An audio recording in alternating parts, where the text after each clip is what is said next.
Okay, so this is one of the 7 P's, product, in unit 4.5.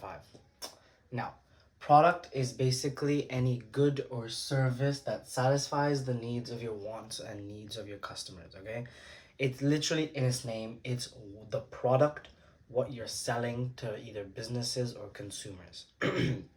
Now, when it comes to products, there are 2 types of products, okay? We have something called consumer products and then producer products. These are 2 products as a business which you can sell, okay?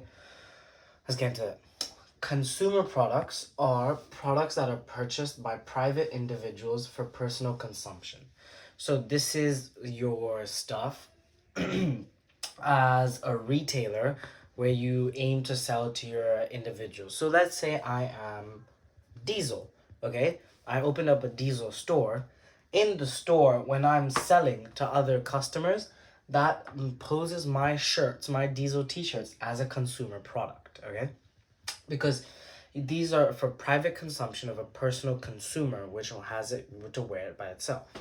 So example, we have consumer perishables. So this also be fruits, vegetables, foods. These are all consumer products as well. Okay. Fast moving consuming goods, specialty consumer goods, and consumer durables. These are all examples of what a consumer product can be. Now, the second type, a producer's product, is products or goods that are purchased by other businesses that are used during production processes. This is what we call B2B businesses, business to business sales, okay? And that basically means that as a business, you are selling to another business rather than a general customers in order for them to use it during their production process. So factory goods, factories buy their supplies, their annual supplies from tree companies or like deforestation companies if they're making furniture, and that is the producer products that they purchase, okay? And then corporate law firms, so many stationery, office stationery, all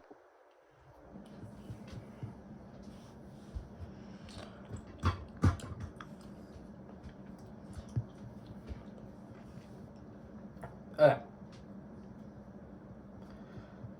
okay, so now on the second part of the product is the product life cycle, okay? This product life cycle is basically the stages where all of your products as a business or that as a good, any good service as a business yourself sell will most likely go through this cycle if it's successful. Now, we have 5 stages in this product life cycle: research and development, launch, growth, maturity, and decline, okay? And when you draw, you'll never be asked to draw one, okay? You'll just be asked to understand what each of the stages mean, okay? So the graph is something, a visual representation of this. The content is more important. When you're looking at product life cycle, you look at the time that has elapsed and how much sales revenue, okay? That's the only 2 factors you're looking at. Let's get straight into it. Your research and development is your first stage, okay? This is when you have insanely high research and development costs, as it's in the name, and you have no sales revenue during this stage because during research and development, you have not yet released your product, okay? So the big thing about that is insanely high costs, okay? But 0 sales revenue, 0 profit, 0 anything. Now, once you actually launch your product as a next stage in your product life cycle, okay, you obviously, as you start to launch a product, you will have low sales, but you will have extensive promotion campaigns, okay? This means your promotional costs are going to be really, really high, okay? And your sales revenue is going to be low. So this is why you can consider products that are in the launch stage to be question marks, okay? These are question marks because, as I said in the BCG matrix in another video, these are stuff that require lots of investment to understand if it will succeed, okay? And these products at this stage are not profitable, okay? But their objective is to grow and enter this growth stage and become a star. Now, within this stage, okay, each stage, the buyers of products in the launch stage, these are called innovators because these are the first ones that buying these products, the first ones to reach it, and that's, yeah, they're called innovators. Now we move on to the growth stage, okay? Over here is where profit is finally being made, okay? And that is because you have a rapid increase in sales due to a greater customer awareness of your product, okay? This allows you to have more channels of distribution and gives you more competitors as well. By channels of distribution, I mean there's more ways for consumers to be accessible to your product, okay? Which also helps you rapidly increase your sales revenue.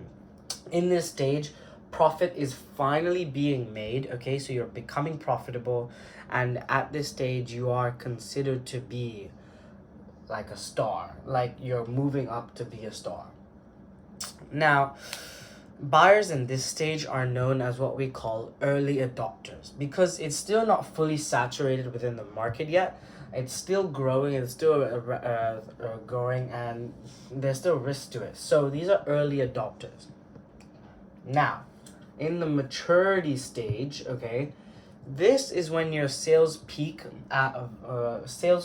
and begin to start peaking at a steady level with very high promotional costs. This is where your business is most profitable for that particular product, because as your sales are slowly increasing at a peak, it doesn't really go much higher, and this is where you earn your most revenue, okay? Within this stage, you are able to access so many more economies of scale because you have grown rapidly than before. Now that helps you reduce your cost. But in order to maintain your saturation, your maturity, you still have to put in with heavy promotional costs. Now, this idea of, actually, let's go into this. Buyers in this stage are called as the majority because so many people have already bought it. You're just part of the majority now. But when we talk about extension strategies here, that happens around here. So within maturity to decline. Now, these extension strategies that are employed, okay, are when your product is beginning to decline but it's still in maturity, and you want to continue to rake in lots of sales, lots of profit, and you don't want to let go of your product. So as we enter the decline stage, okay, your demand has lowered at this point. As you can see, it has lowered so much that your marketing, sales, and your profit begins to fall now. This is also when you kind of understand a product has turned into what you can consider a dog from the BCG matrix, and your promotional spending and your development spending begin to all decrease and decline. And then that could allow you to start divesting in your product more, okay? And it could be a semi-promotion extension strategies to make it go like here but then back down. But usually businesses will just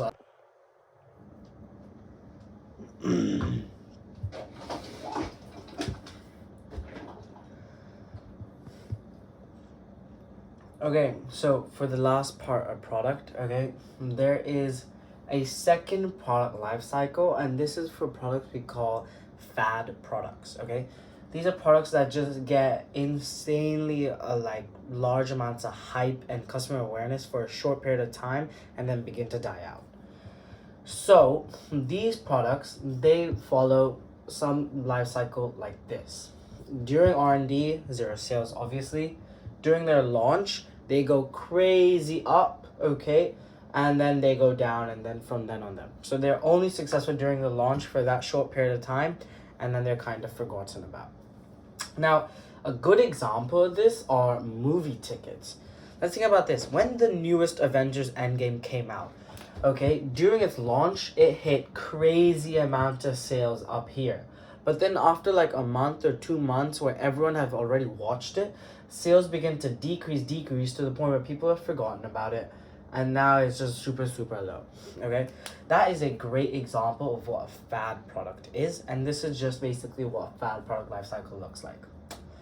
Now, when we looked at extension strategies a little bit before, and what you do in order to extend your maturity stage. Okay, so an extension strategy is when companies try to extend the length of their maturity stage as the profits and their sales are the greatest. Okay, they want to maintain this high maturity, high sales revenue. Okay, so rather than going down, they employ an extension strategy on here to keep it here, increase the maturity stage, and then decline later on. That is the aim for an extension strategy. Examples of these extension strategies are price reductions. You could decrease your price to bring more sales back as the sales are decreasing.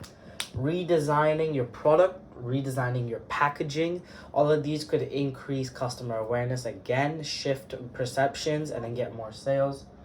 New markets, if you start to try to go into new markets with your product, maybe you get greater sales over there. New distribution channels, your customers are able to access it in multiple more new different ways.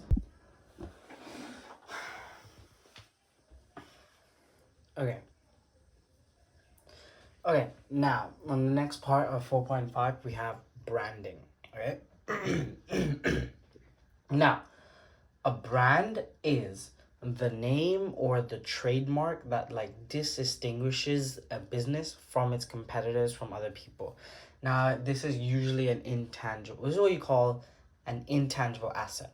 So when you write this as a definition, it is the intangible asset that is the name or the trademark of a business that distinguishes it from other competitors.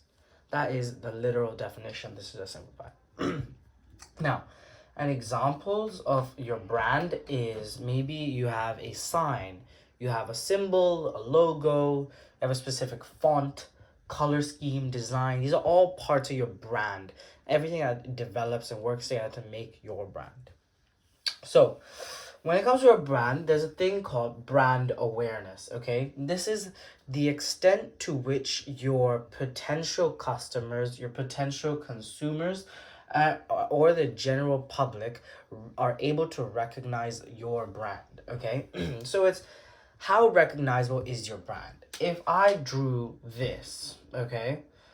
If I drew that and it was like that, everyone will say it's a horrible drawing, but everyone will say that's the Apple logo. That's because their brand awareness is super high, which means you can easily recognize what their brand is. Now, why is brand awareness good? Is because if you have a large brand awareness, that just naturally gives you high sales revenue. Because it leads to high sales revenue because so many people know about your brand, it creates a sense of reliability, so more people will buy into your product or your business. Now, it also gives you specific competitive advantages. With a higher brand awareness, you honestly don't need to do as much promotion as you do with lower brand awareness because you already have your brand itself can be its own promotion because you have such high brand awareness. Third, with higher brand awareness, you develop great brand loyalty because of repeat purchases. Because everyone's aware of your brand and your brand only. This repeat purchases will make brand loyalty. Okay, so brand development is the idea of the actual process of improving or enlarging your brand awareness. The brand development is what you do, is the process you do, the methods you take in order to increase your brand awareness. Okay? And now let's look into the importance of branding itself. Brand and branding is a legal instrument, okay? This is something that you use as a business to be competitors. Secondly, it helps you reduce your risks as a business because your brand help you increase your brand loyalty, help you increase your brand awareness, okay? This method of brand development helps you reduce your risks of failing.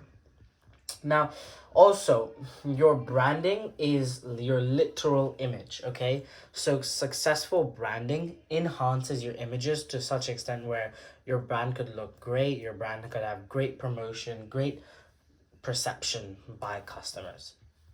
Now, it also helps you earn high revenues because it builds loyalty, it builds repeat purchases.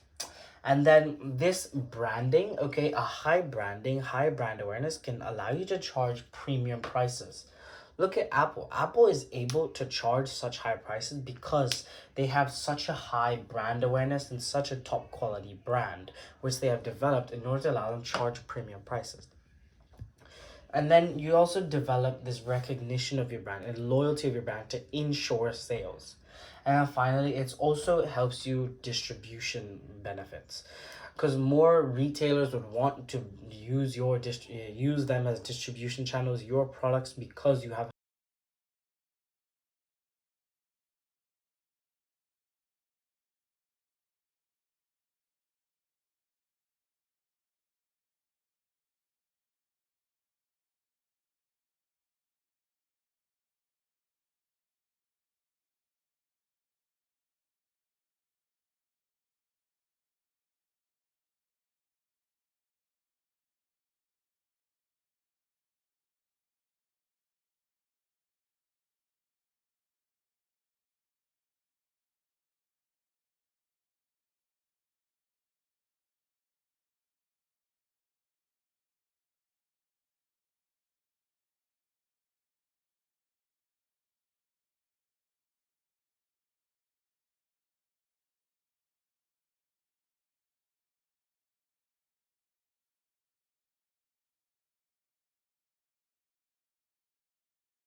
Okay, so Okay, so price. This is very simple. Price is the amount of money paid by customers to purchase a good or a service that exists for a business. When you're setting your price, you should follow drastic. Okay, this is a good understanding to follow, good method to follow how to base your price. Okay, so D is the demand. What demand do you have that can make your price what it is? Okay, if you have a high demand, maybe you charge higher prices because then you can charge premiums. Your rivalry. What are your competitors pricing? What are they doing? What are they pricing? Are you gonna go above them, below them, same as them? Your aims. What are your aims as a business? Are you a social enterprise? Do you want to charge cheaper? Are you a niche market luxury product? Do you want to charge higher? Your supply. How much does it cost? How much do you get, okay, as a supply, and how much can you supply to others? The time it takes for you to receive your supply, or the time it takes for you, the customer, to receive the product, that factors in the pricing as well. The image, okay, what price gives a certain prices give the image. High price gives image of quality, okay. Low prices give image of bargains. Cost of production, how much does it cost to produce your product, okay. These all drastic demand, rivalry,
Okay, so process. Process is the second of the three P's that are only for services, okay?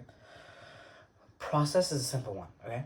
It is just the activities a company employs to deliver a product or a service to the customer, okay? It is basically what the business does while they're giving it to the customer or after they've given it to the customer, okay? It's the actual process of their service.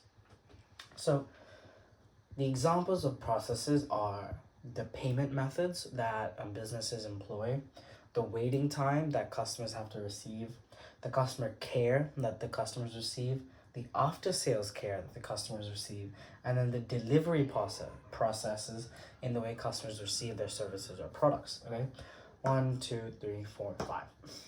So, first, the payment methods. This is a process, and it's like the idea of the convenience of the different methods of or the different processes of payment for the purchases of goods and services. Okay, so this can be like cash, credit card, check. Okay, these are your processes when it comes to payment methods. Waiting time. Okay, this is the process of the length of time it takes for consumers to be served or to be like have their service achieved, okay? And that is the process, okay? The process is the waiting time, okay? How long it takes for them to be served. Then we look into customer care as a process, okay? And that is the degree and of care and politeness of employees to customers. The process here is the actual care and politeness. How much care, how much politeness is being delivered to the customer during the time of purchasing or just before the time of purchasing as they are being served. Now, after sales care it is a carry on of customer care, but it is just the services offered after the purchase of goods. So a good example of this is warranties, okay? That process of a warranty is an after sales care, which is a process in order to ensure, once again, brand loyalty, customer loyalty, and it helps your brand reputation as well. Then the delivery process or the delivery service, okay? This is the means of transporting goods or your service from the source location to the customer in another location. That process itself is also vital in one of the P's in your marketing in order to ensure your customers efficiently receive products, receive their products, goods, services in other locations. And efficiency is a big thing here, okay, in delivery process, but also these two, customer care, waiting time, after sales care, payment methods, once again, they all go back to brand loyalty and how these all stem to ensuring brand loyalty. But yeah, that's the process.